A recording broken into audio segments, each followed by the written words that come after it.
And the NBA's Western Conference Finals Game 3 is final. Oklahoma City Thunder handling the Spurs quite easily in San Antonio as the Thunder rolled to this 123-108 win. Shai Gilgeous-Alexander, 26 points, tying Victor Wembanyama to lead all scorers. Wembanyama also with 26 points in this one as well. McCain, 24 points off the bench. Jalen Williams, 18. Thunder rolling right here. 76 bench points for OKC, the most in a playoff game in franchise history for them. And now to discuss what became a pretty ugly Game 3 win for the Thunder, we say hello to CBS Sports NBA analyst John Gonzalez. And John, we saw the Spurs go on a 15-0 run to start the game. It looked like they were going to jump all over the Thunder, but then the defending champs came to life pretty quickly, and they didn't look back. What'd you make of OKC's ability to recover quickly and then roll to this Game 3 win?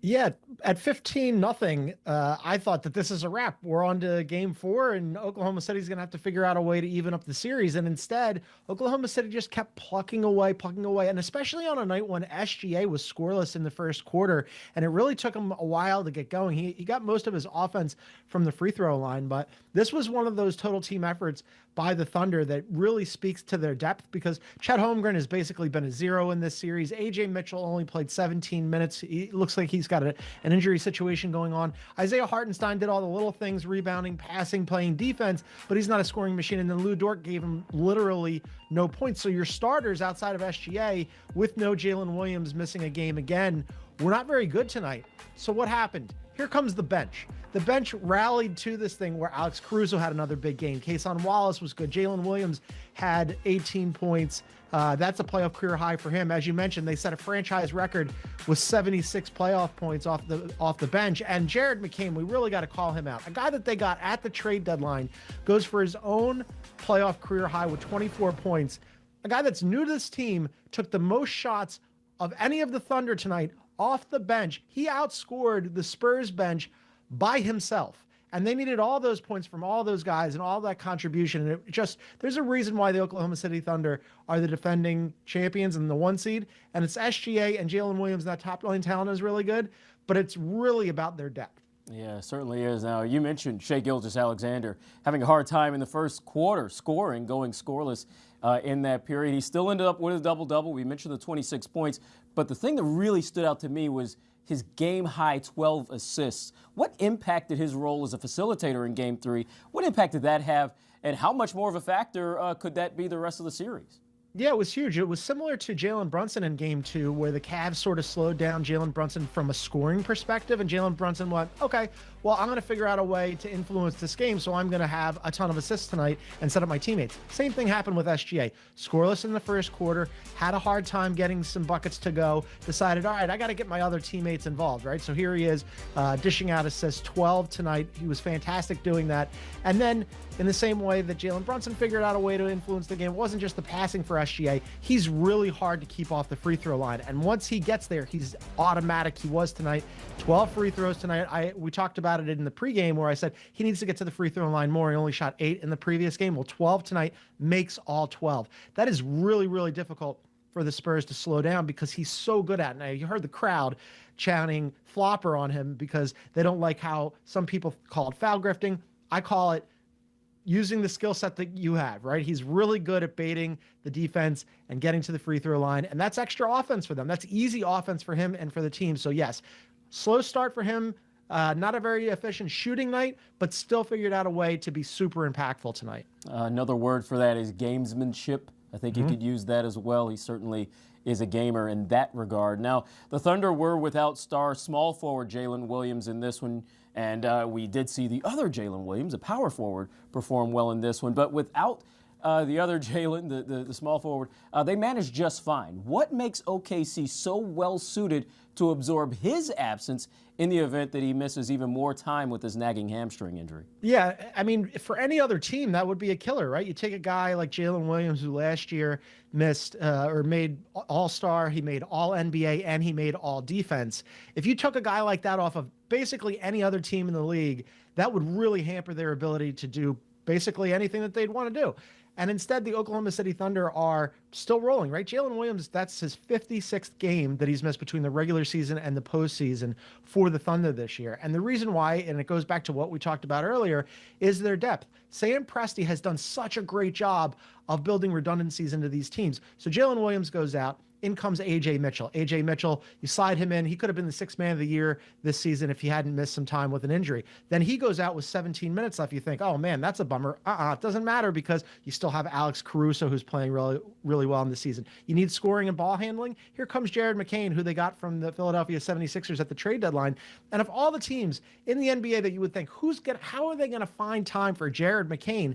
You'd put Oklahoma City at the top of the list. But again, not only credit to Sam Presti, credit to Mark Daigneault for figuring out how to use him, and he used him in the fourth quarter where a guy that they just got from the Sixers a couple of months ago is running their offense for the defending champs in the fourth quarter of Game 3 of the Western Conference Finals and puts up a playoff career high.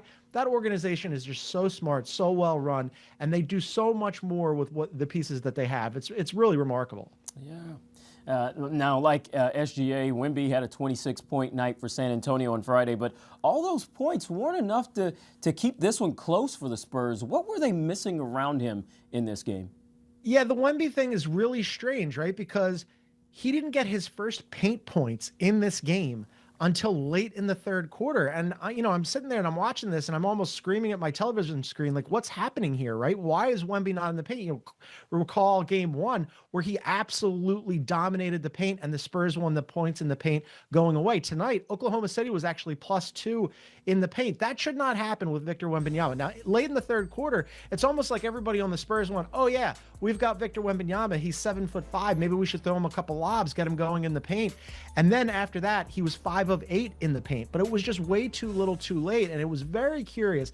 And part of that is on Wemby because he's got to be more aggressive getting into the paint and knowing like, hey, I can dominate those guys down there. And part of that is on Mitch Johnson. Those are some tough questions for the Spurs head coach to answer. Like, what were you thinking about with Victor Wembanyama's shot diet? Why was he so far out of the paint to start so many actions and so many offensive sets? It's one thing for him to set the high pick and roll. That's fine. But why isn't he rolling into the paint and dominating down low? So that was very curious. I thought, De'Aaron Fox coming back was great for them. He had an ankle issue that kept him out before this, and then he missed some time in the game because he re-aggravated, but he came back. But those two guys really got to get that two-man game working, and it was just, I think, like inexcusable and inexplicable that it took them that long to get him going down there.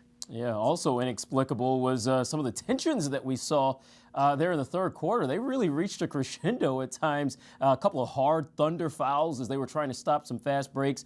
That had the Spurs taking some exception. The benches, of course, got hot. A punch was almost thrown. It just seemed like the Thunder actually rolled after that moment. So how spicy will Game 4 be, do you think, John? Yeah, shocking. These two teams do not like each other. And I thought, look, I understand why Stephon Castle was upset about some of the fouls. He's hyper athletic, but because when he's loading and he goes to jump, there's so much force there. If you hit him on the arm, all of a sudden now, you've changed the trajectory of his leap and he goes flying forward. So I didn't think that the foul on Alex Caruso was a dirty foul at all. And the foul after that by A.J. Mitchell, I didn't think was dirty at all either. But yes, there's some difficult contact there that Stephon Castle took umbrage with, and then Devin Vassell came to his rescue. But for all of us, if you're not a Spurs fan and you're not a Thunder fan, if you're a neutral and you're watching this game, yeah, spicy is a good way to describe this because now the Spurs are down 2-1 after having beaten Oklahoma City during the regular season 4 out of 5 times. Well, now they've lost 2 out of the last 3, so they can't get down 3-1 to the defending champs.